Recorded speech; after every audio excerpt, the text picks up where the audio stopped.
issue of accommodation and how he came, walked to the Porter's Lodge, introduced himself.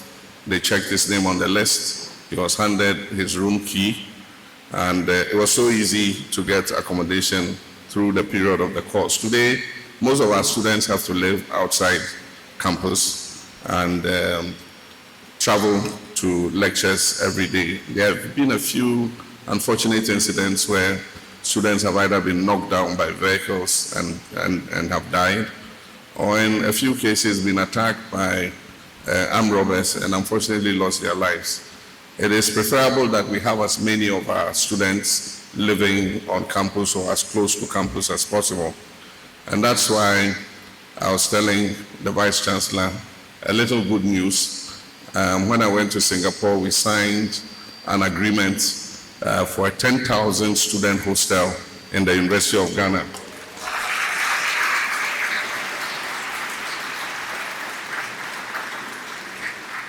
And this is going to be a prefabricated building. It means that the building will be manufactured somewhere and will come and be assembled on campus. And so the machines for the factory that would manufacture the building and come to assemble it on campus has been shipped from Singapore and is on its way to Accra. The Vice Chancellor of Tech, University of Science and Technology, protested very vehemently. Why 10,000 for Legon alone? Of course, they say, Obia hohoronsio ebananamu. So when the offer was made, I poured the issue into my legs and brought it to Legon. So once the factory is assembled, we would look at the Kumasi people too, the Kumasi University. And then after that, we'll look at UDS and others. But we've been sitting for a while, so I normally will tell a joke to focus your attention on my speech. It's not too long. But one of the jokes about giving long speeches was this guy who was supposed to give a keynote address. My uncle was mercifully short. This guy was twice or thrice as long as my uncle. And after a while, people started slipping out in the course of his speech. People started slipping out. By the time he came to the end of the speech, after 2 hours plus, there was only one person left. And so when he finished the speech, he went down to thank the person. And so I want to thank you very much for staying to listen to the words of wisdom that I gave. You are the only one left, who appreciated the speech I was reading. And he said, oh no, I'm sorry. I didn't stay because of your speech. I'm supposed to speak after you.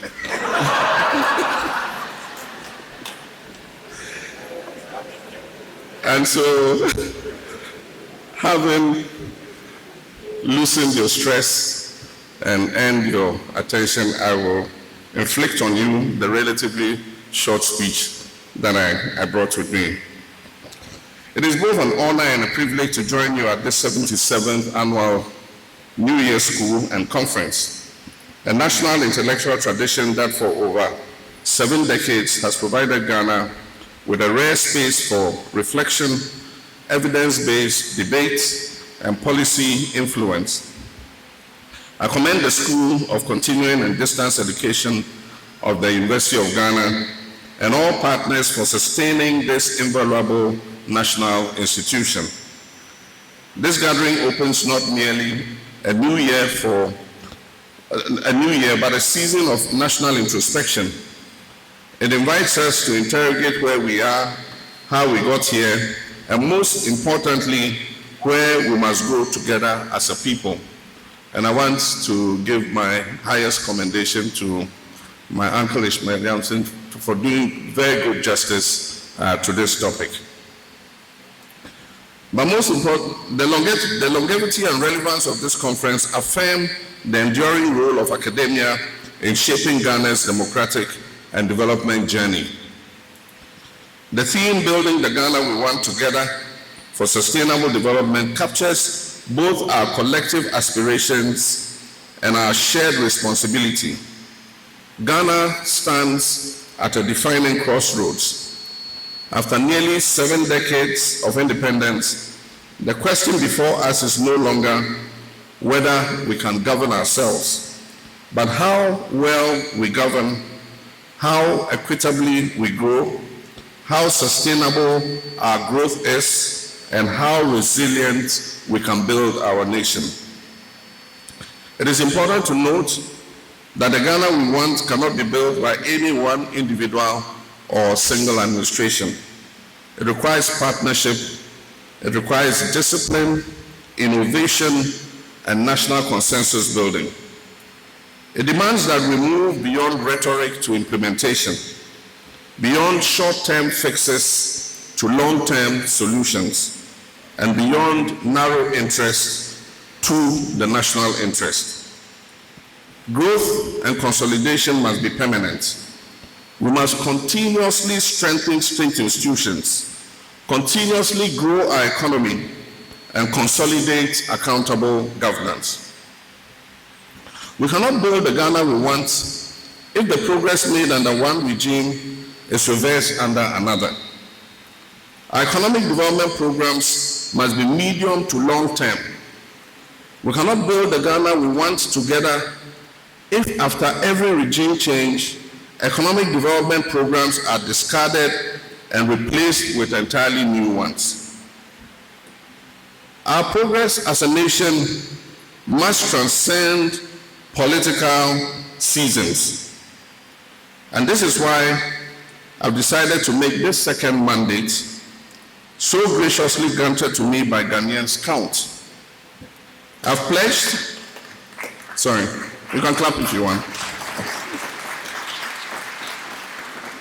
I'll take that again. This is why I've decided to make this second mandate so graciously granted to me by Ghanaians count. I've pledged to raise our economy and governance to a level that no succeeding government can reverse.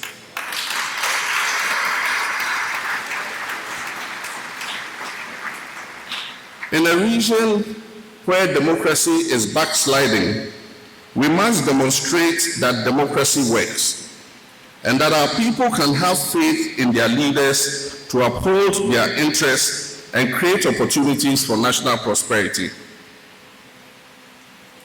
I can assure Ghanaians also that we will not relax the current fiscal discipline and efficient management of the economy, even in the election year of 2028.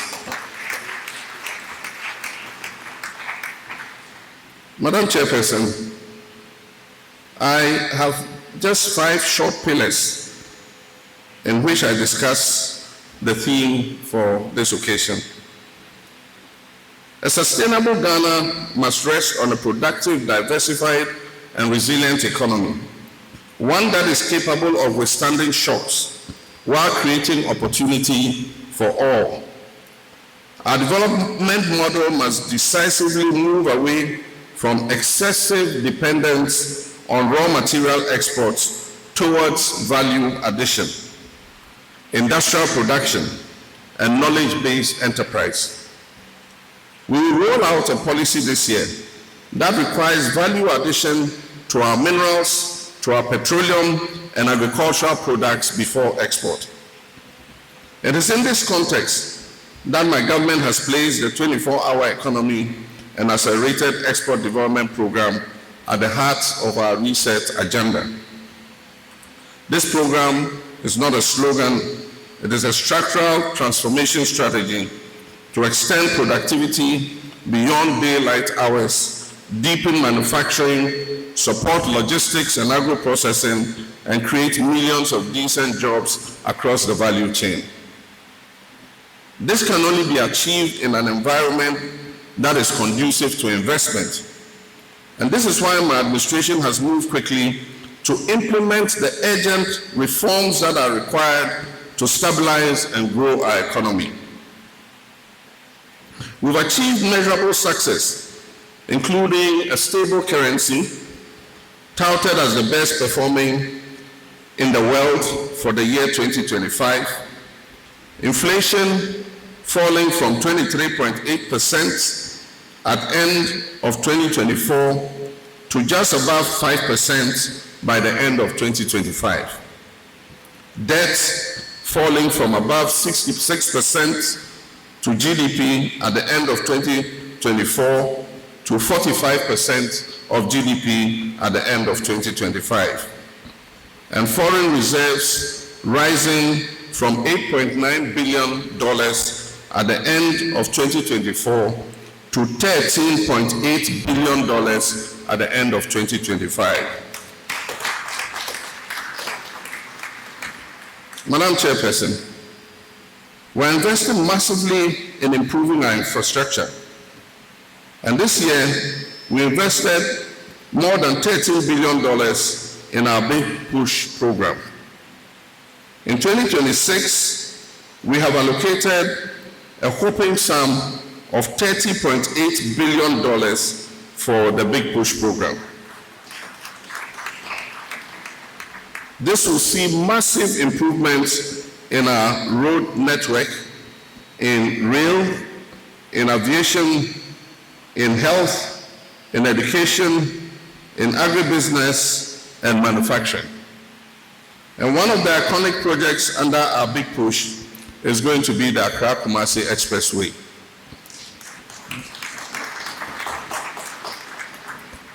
And for those who have spoken against this expressway, I wish that they were in the traffic jam over the new year when one single church holding a convention brought the Accra-Kumasi Road into gridlock for more than 7 hours.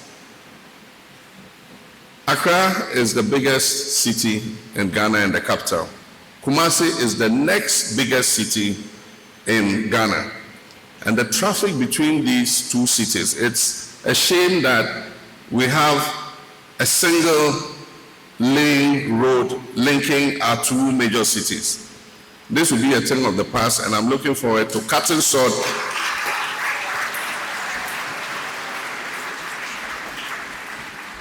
I'm looking forward to cutting sword early this year for the commencement of construction of the Accra-Kumasi Expressway.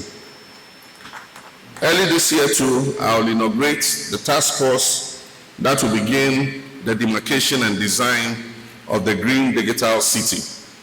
This is a city that will straddle 3 regions, Greater Accra, Eastern and Volta region, and it will move some of the government offices and key institutions out of Accra into a new city.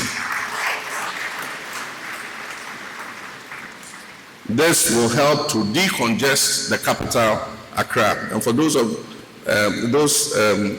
people who miscommunicate and try to twist my words, the new city will not be the capital. The capital will continue to be the seat of government, and it will be the capital of Ghana. But we'll create a new city that will be smart, that will be innovative. There will be no kiosks, no containers, and no beggars on the streets.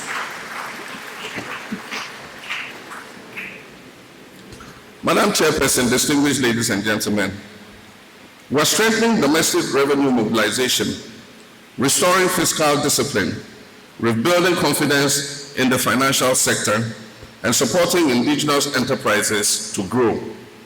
Economic resilience is not achieved through austerity alone, but through production, inclusion, and shared prosperity. As the keynote speaker said, the IMF program, the Extended Credit Facility Program with the IMF, has been very successful. We will emerge from the Extended Credit Facility with the IMF towards the middle of this year. And it is my hope that this will be the very last time we will ever go for a bailout from that international monetary institution. It must be the 17th and the last time that Ghana goes for a bailout from the IMF. We'll continue our collaboration with the IMF under Article 4 and other instruments that the IMF have. But it will definitely be the last time we go on our knees to beg for a bailout. Distinguished guests, ladies and gentlemen, The second pillar is human capital development and as the engine of growth. No nation has ever developed beyond the quality of its people. Human capital development, education, skills, health, and innovation are therefore the foundations of sustainable growth. We must improve learning outcomes at all levels of our educational system, especially at the basic level, in order to equip our children with the critical learning skills needed to prepare them for higher education. Our focus is not only on access, but also on quality and relevance. From early childhood education to TVET, from tertiary institutions to lifelong learning, we are aligning education with the demands of a modern economy, digital, green, and globally competitive. In this regard, I'm pleased to affirm the government's commitment to the Digital Youth Village and the Center for Digital Youth Development, initiatives that are pioneered here at the University of Ghana. And as promised by government, we've already invested some money in this project, and in 2026, government has allocated an additional 70 million Ghana cedis for this program. And of course, the Minister of Education has announced a top-up from the GET Fund of another 200 million Ghana cedis. This project will serve as a national model for 16 digital hubs of excellence that will support the 24-hour economy, digital entrepreneurship, innovation, and academic delivery. Our youth are not a problem to be managed, they are assets to be empowered. Pillar 3 is good governance, accountability, and national discipline. Madam Chairperson, sustainable development is impossible without public trust in institutions. Good governance is not an abstract. It concerns how power is exercised, how resources are managed, and how decisions affect ordinary lives. My administration is strengthening anti-corruption institutions, restoring respect for the rule of law, and insisting on value for money in public spending. Accountability must be real and not rhetorical. Transparency must be systemic and not selective. And this is why this year we'll establish an independent value for money office to ensure that every cedi that is spent on behalf of the people of Ghana delivers real value. But governance reform also requires national discipline.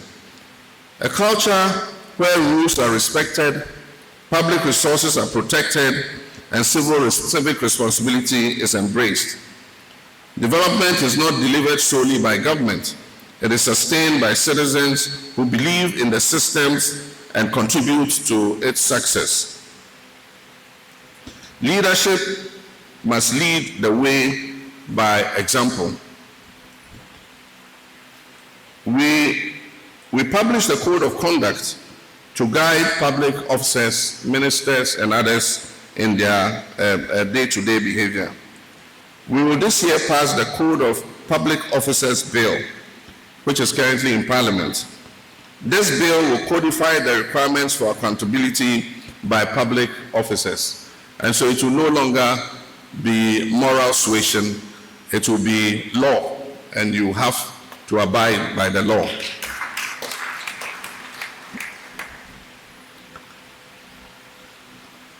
There's a very interesting incident. A friend of mine arrived, a businessman from Dubai, and he was in first class. I won't name the airline. Everybody knows which airline you normally would take if you go to Dubai. He was in first class. And first class, for those of you who have traveled in first class before, it's got 8 cabins. And this person arrived and was the only person in the first class cabin. And I said, "Oh, President, why have you done that?" I said, "Why?" He said he was the only person in the first class cabin. And he asked, why? He asked the stewards, "Why aren't people traveling in your first class?" And the steward said, "The President of Ghana has banned all his ministers and public officers from traveling first class." And so all the ministers and public officers are at the back here in business. And it's true, when he went, several chief executives and others were in business class. So the ban is still effective. And like I said, even if you can afford it, don't travel first class. If you travel, I'll sanction you. Distinguished participants,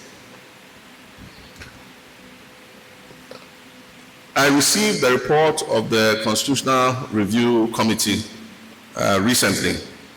And so this month, before the end of this month, we will inaugurate the Constitutional Review Implementation Committee.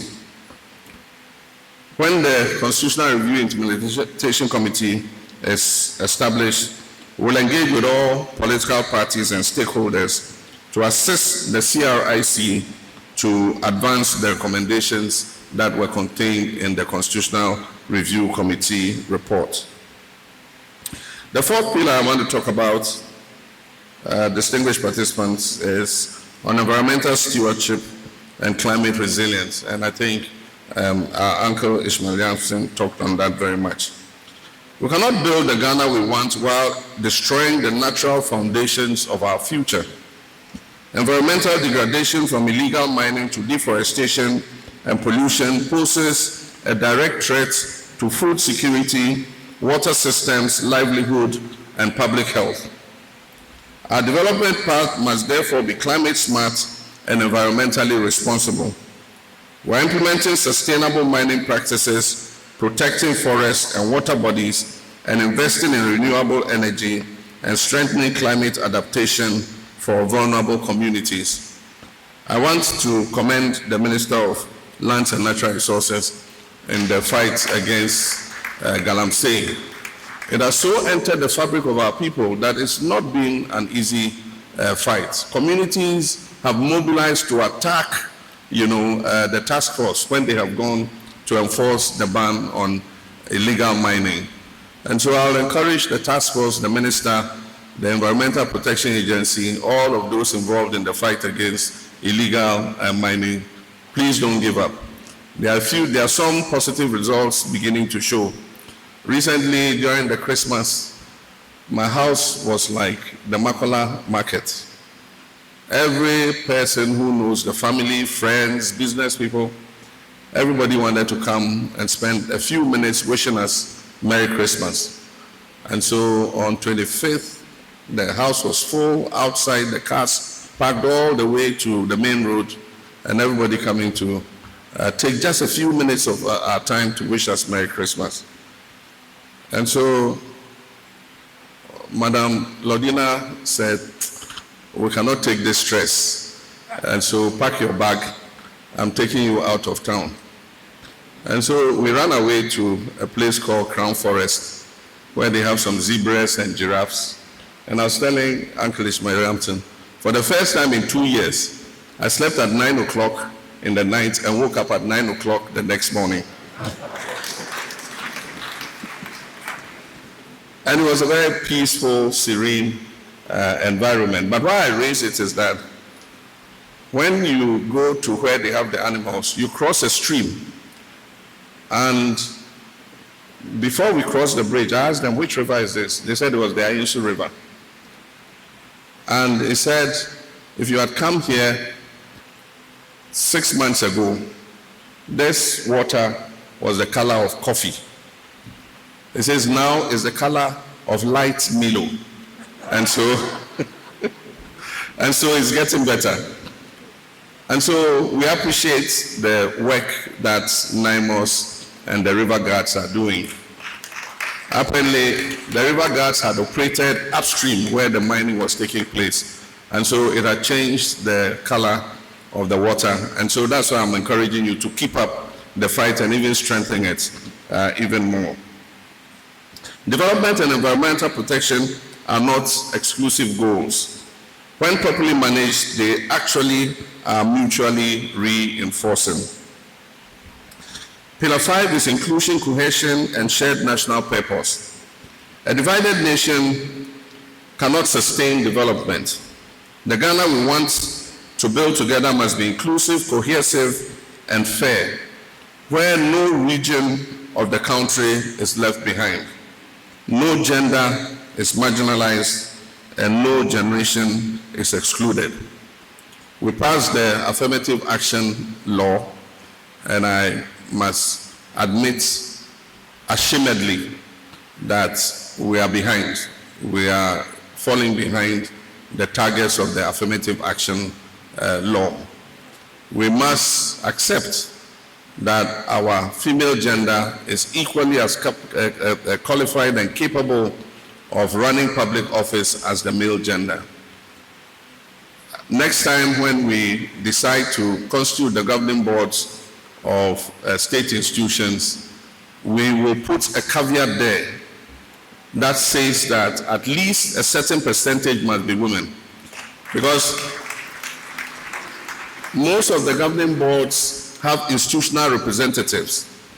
And so when the president appoints those he's expected to appoint, he appoints a certain number of women and men. And then we expect the governing boards to bring their representatives. And you find in almost all cases that they are all men. And so we'll change the format of constituting these governing boards so that the state institutions are compelled to make sure that the right percentage of these governing boards are constituted by women.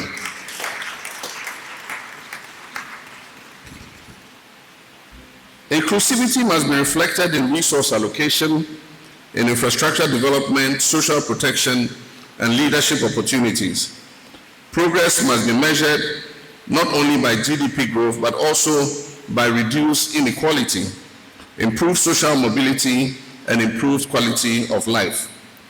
National unity is not uniformity, it is shared purpose and diversity. Distinguished ladies and gentlemen, the role of partnership. This conference reminds us that national development is a collective endeavor. Academia must continue to provide evidence and ideas. The private sector must innovate and invest. Civil society must engage and hold government to account. Traditional and religious institutions must uphold moral values, and the media must inform with integrity and accuracy. The annual New Year School has consistently provided a platform where ideas meet policy and dialogue informs action. I look forward to the communique and recommendations from your deliberations at this year's school, and I assure you that they will receive the serious consideration they deserve. As I conclude, the Ghana we want is not an illusion. It is achievable through discipline, hard work, unity, and visionary leadership. The choices we make today will shape the inheritance we leave our children in the future. Let us therefore build with purpose, govern with integrity, and act with courage, knowing that sustainable development is not a destination, but a continuous national commitment. I thank you for your dedication, patriotism, and service to Ghana. And I also note that while I was speaking, nobody went out. Thank you for listening to my speech. Declare the 77th Annual New Year School and Conference duly open. May God bless us all.